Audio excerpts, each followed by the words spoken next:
Okay, so what did we find?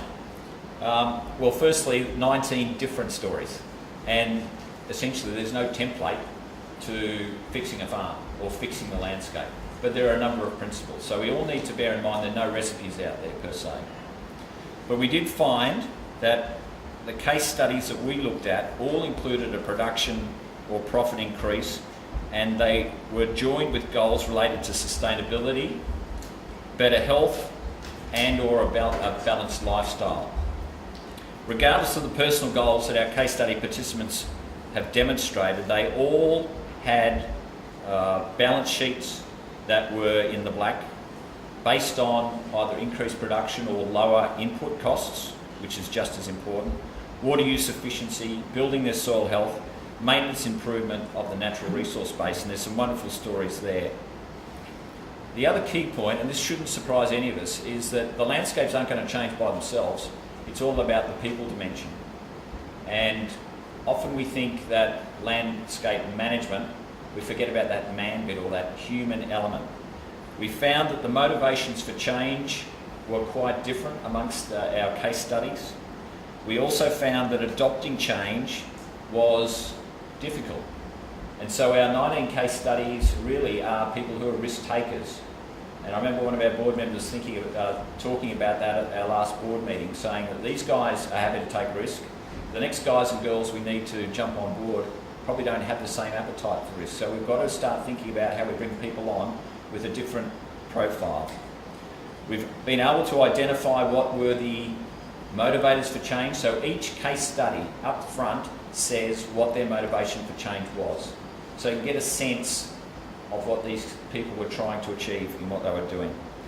We note the fact that a lot of them found their own existing mindset and their own knowledge base as a limiting factor. Just didn't know how to break out of where they were. Some of them have travelled overseas to find out how to get the skill sets.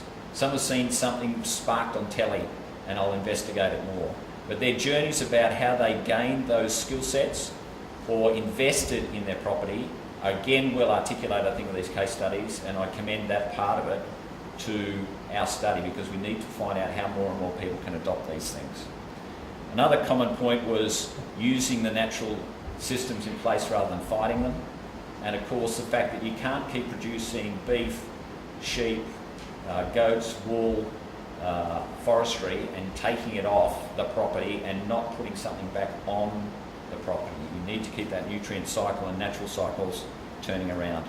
And if I focus lastly again on the human dimension, you need commitment and you need to take the approach of a trial and error. I could actually be making an error here, so let's observe, let's monitor, and let's make sure we've got a recovery plan for those little mistakes we might be making on the way. There are great stories about soil health in this, and I'll leave you to read them, but perhaps to just show you the difference. We've got stories about a guy whose property, 17,500 hectares, 50% clay pan, turned that around so it's all productive landscape, whereas his neighbours aren't in that situation at the moment. We've got stories of soil that are waterlogged and boggy, and we've got Brian and Sandra Wilson from down Lismore, Victoria. That was their dilemma.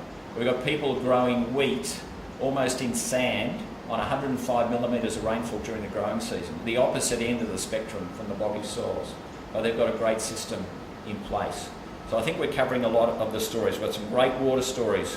John and Robin Ive here today battling a horrendous salinity problem north of Canberra, south of Yass there, and they've turned it round with their great work.